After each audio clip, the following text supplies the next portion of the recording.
Hello everyone, welcome to Cog academy.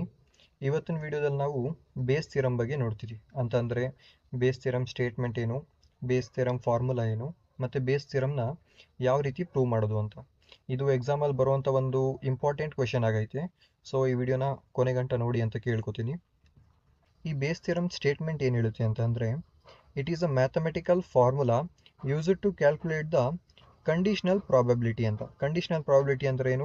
The probability of occurrence of event A given that another event has already occurred ಅಂತ. ಅಂದರೆ ಒಂದು event already occur ಆಗೋಗೈತಿ ಅಂತ ಅಂದಮೇಲೆ ಈ event ಆಗೋ probability ಎಷ್ಟೈತಿ ಅಂತ, ಈ ಇವೆಂಟ್ ಅಕರ್ ಆಗೋ ಪ್ರಾಬಬಿಲಿಟಿ ಎಷ್ಟೈತಿ ಅಂತ, ಇದನ್ನ ನಾವು ಕಂಡೀಷನಲ್ ಪ್ರಾಬಬಿಲಿಟಿ ಅಂತ ಹೇಳ್ತೀರಿ. ಸೊ ಇದನ್ನ ಕ್ಯಾಲ್ಕುಲೇಟ್ ಮಾಡೋಕ್ಕೆ ಒಂದು ಫಾರ್ಮುಲಾ ಐತೆ, ಅದನ್ನೇ ನಾವು ಬೇಸ್ ಥಿಯರಮ್ ಅಂತ ಕರಿತೀರಿ. ಇದರ ಫಾರ್ಮುಲಾ ಯಾವ ಥರ ಐತೆ ಅಂತಂದರೆ, probability of A given that B has already been occurred ಅಂತ is equal to probability of B given that A has already been occurred into probability of A divided by probability of B ಅಂತ.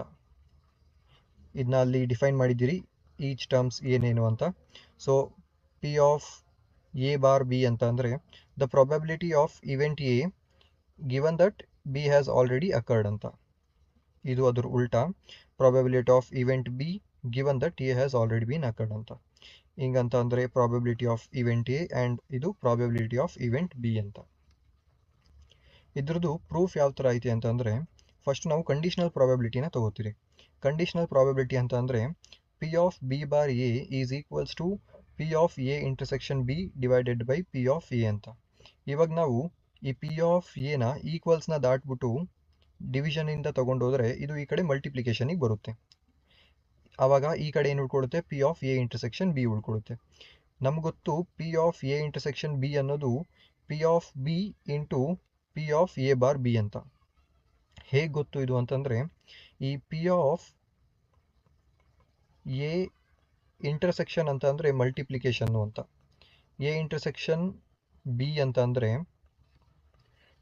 ಏನಾಯಿತು ಅಂದರೆ probability of A into probability of B ಅಂತ.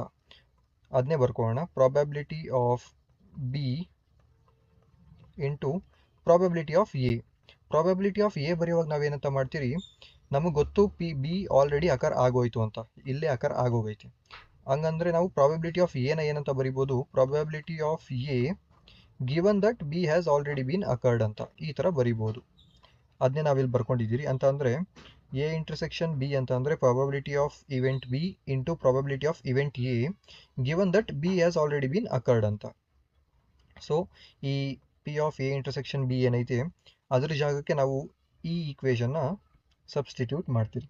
ಈ ಈಕ್ವೇಷನ್ನ substitute ಮಾಡಿದಾಗ ಈ ಥರ ಆಗುತ್ತೆ. ಆವಾಗ ಏನಾಗುತ್ತೆ, ಈ ಪಿ ಆಫ್ ಬಿ ಏನೈತೆ ಅದು ಈಕ್ವಲ್ಸ್ ದಾಟ್ಬಿಟ್ಟು ಮಲ್ಟಿಪ್ಲಿಕೇಶನಿಂದ ಈ ಕಡೆ ಹೋದರೆ ಅದು ಡಿವಿಷನಿಗೆ ಬರುತ್ತೆ. ಡಿವಿಷನಿಗೆ ಬಂದಾಗ ಅದು ಈ ಥರ ಬರುತ್ತೆ. ಸೊ ನಮ್ಮ ಬೇಸ್ ಥಿಯರಮ್ ಆಲ್ರೆಡಿ ಪ್ರೂವ್ ಆಗೋಯ್ತು. ಇದನ್ನ ರೀಅರೇಂಜ್ ಮಾಡಿಕೊಂಡಾಗ ಇದು ಈ ಥರ ಬರುತ್ತೆ. ಇಷ್ಟೇ Bayes theorem. Thank you very much. ಈ ವಿಡಿಯೋ ನಿಮಗೆ ಏನಾದರೂ ಇಷ್ಟ ಆಗಿದ್ರೆ ಇದನ್ನ ಲೈಕ್, ಶೇರ್ ಆ್ಯಂಡ್ ಸಬ್ಸ್ಕ್ರೈಬ್ ಮಾಡೋದನ್ನ ಮರಿಬೇಡಿ. ಅಂದ ಹಾಗೆ ನಾನು ಡೇಟಾ ಅನಾಲಿಟಿಕ್ಸಲ್ಲಿ ತುಂಬ ಟಾಪಿಕ್ಸ್ನ ಕವರ್ ಮಾಡಿದ್ದೀನಿ. ಆ ವಿಡಿಯೋನು ಹೋಗಿ ಚೆಕ್ ಮಾಡಿ ಅಂತ ಕೇಳ್ಕೊತೀನಿ.